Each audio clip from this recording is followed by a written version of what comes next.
Matthias Sammer, hej.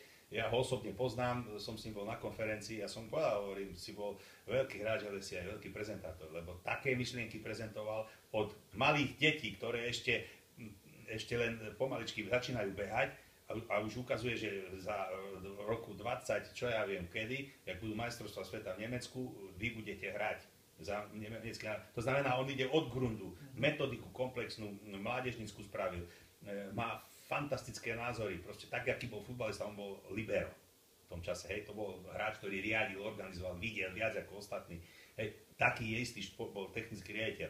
On podľa mňa základný grunt položil tomu odbornému napredovaniu nemeckého odborného frontu, hej, toho futbalového, hej, metodika, tréneri, coaching. A teraz prichádzame na to, že tie nemecké mužstvá fantasticky hrajú, aj tie klubové mnohé, hej, napríklad Dortmund, to je kategória sama o sebe. Ale lepšie to bolo, keď Jürgen Klopp bol v čase tej najväčšej slávy v tom Dortmunde, vtedy bol aj ten boj o titul úplne niečo iné. Áno, to boli to je krásne pravda. zápasy. To je pravda, ale buďme trpezliví, lebo Tuchel si myslím, že fantastickú robotu robí. V tom Dortmunde ja som videl asi 4-5 zápasov teraz na začiatku. Útočný futbal. To je niečo neskutočné. To je heavy metal futbalový, hej? Tomu sa hovorí, že jednoducho toto aj kto nemá rád futbal, aj tohoto zaujíme. Ale to si presne typologicky bývajú v tom Dortmunde, lebo Tuchel nahradzoval v Mainzi, Klopp a teraz ho nahrádza Dortmund. To sú vlastne takí podobní tréneri, že majú taký presne vyhraný štýl a teraz hrá Dortmund naozaj krásny futbal. Len už teraz párkrát zakopli a už je titul zase Bayern. Tak nezabúdajme, že Dortmund nemá najkvalitnejších hráčov sveta. A Bayern má. A to je ten jazyček na váhach, že teraz som hovoril, že nie najkvalitnejší hráči s dobrou synergiou môžu sa vyrovnať mužstvu, ktoré nemá absolútnu synergiu, ale má najlepších hráčov sveta. Toto je presne to. A sledujete Bayern teraz? Posledné Pravda, kola? Tak čo hovoria Douglasa Costu, lebo ja som z neho úplne mimo. Jedna z najlepších klub za posledných 2-3 roky, čo spravil Bayern. To je niečo neuveriteľné. On proste je schopný v situáciách 1 na 1 v rozhodujúcich priestoroch pre ohrozenie brány vyhrať všetky súboje. Teraz som videl, nehral Pišček, ale hral oný, pravého obrancu hral Grek, čo je Sokratis.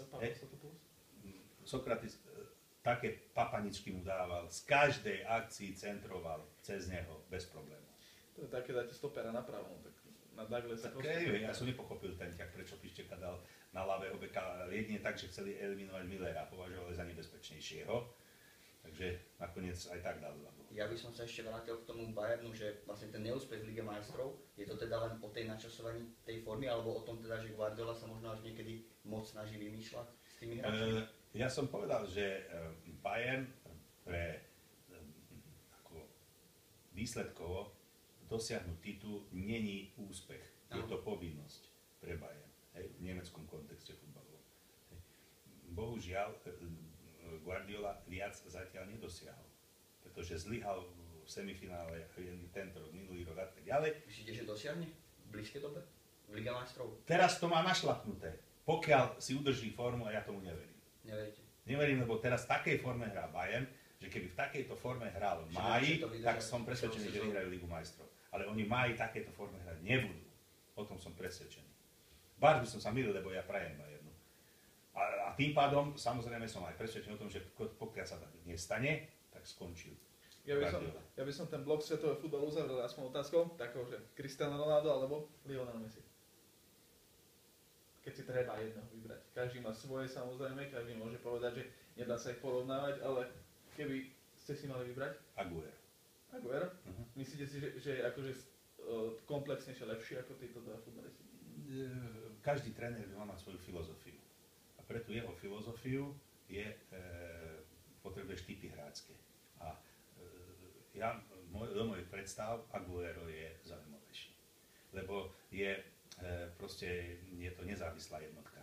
Aj samozrejme, títo sú, ešte raz hovorím, že berme týchto dvoch ako nejaká geniálna identita, hej, ktorá je mimo ostatných vyselektovaná, hej, že vytiahnutí sú mimo a proste jednoducho keby si človek v mančate mal, vôbec sa nebudeš brániť tomu, ale musíš tomu prispôsobiť koncepciu. A vyhrá si ty titul? Prosím? Vyhrá si ty titul tento rok? Nie som o tom presvedčený. Kto by mohol? Povedzme si. Kto tam je? Chelsea už nie. Arsenal vieme, akí sú. Arsenal môže? No, prečo? Buďme trošku subjektívni. Však keď futbal je tým pekný, že tam trošku subjektívnych emócií nanášame. Určite. Povedzme, ja viem, že to je trošku nadnesené, ale prečo by nemohol Arsenal vyhrať?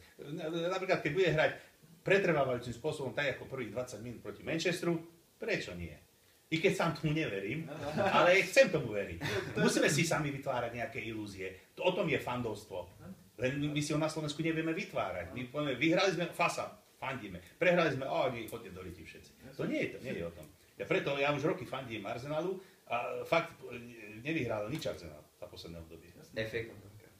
Ale to sú také sekundárne súťaže. To je pravda. To je len kvôli vitrínám v tej sále trofejí.